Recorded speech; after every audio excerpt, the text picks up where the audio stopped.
मुसलमान तुंहिंजे दर ते वरी मिठो महिमान आयो आ। मुसलमान तुंहिंजे दर ते वरी मिठो महिमान आयो आ। मुसलमान तुंहिंजे दर ते वरी मिठो महिमान आयो आ।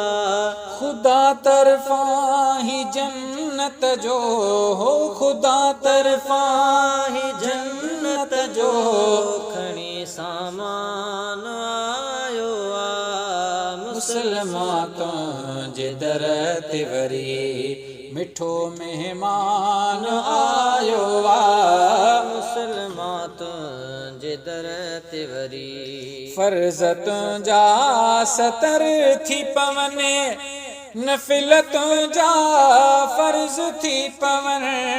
फर्ज़ तुंहिंजा सतर थी पवनि, नफ़िल तुंहिंजा फर्ज़ थी पवनि। इबादत में मज़ो आहे हो, इबादत में मज़ो आहे। मिठो रमज़ान आयो आ। मुसलमान तुंहिंजे दर ते वरी मिठो महिमान आयो आ। मुसलमान तुंहिंजे दर ते वरी हुजे अहिड़ो भलारो माह, अञा ॿियो पोइ छा घुरिजे। हुजे अहिड़ो भलारो मां, अञा ॿियो पोइ घुरिजे छा। इज़त उनखे मिठा तूं ॾे हो, इज़त उनखे मिठा तूं ॾे। बणिजी ज़ीशान आयो आ। मुसलमान तुंहिंजे दर ते वरी मिठो महिमान आयो आ। मुसलमान तुंहिंजे दर ते वरी मिठो महिमान आयो आ।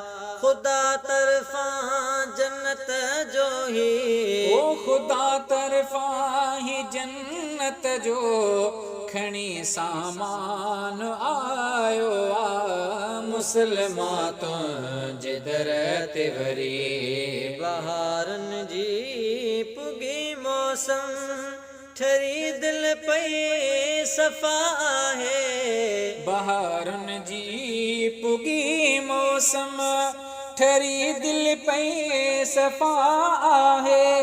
मिठे हिन माह में मिठड़ा हो, मिठे हिन माह में मिठड़ा मिठो क़ुर्आन आयो आ। मुसलमान तुंहिंजे दर ते वरी मिठो महिमान आयो आ। मुसलमान तुंहिंजे दर ते वरी वधी रौनक विंदी आ पोइ मुबारक माह मिठड़े सां। वधी रौनक विंदी आ पोइ मुबारक माह मिठड़े सां। महीनो ही भलो फरमा हो, महीनो ही भलो फरमान आलीशान आयो आ। मुसलमान तुंहिंजे दर ते वरी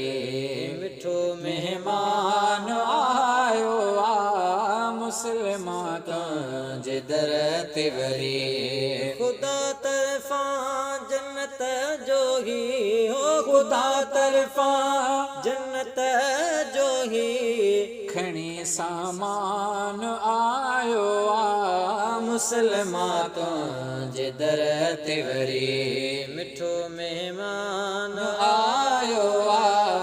मुसलमान तुंहिंजे दर ते वरी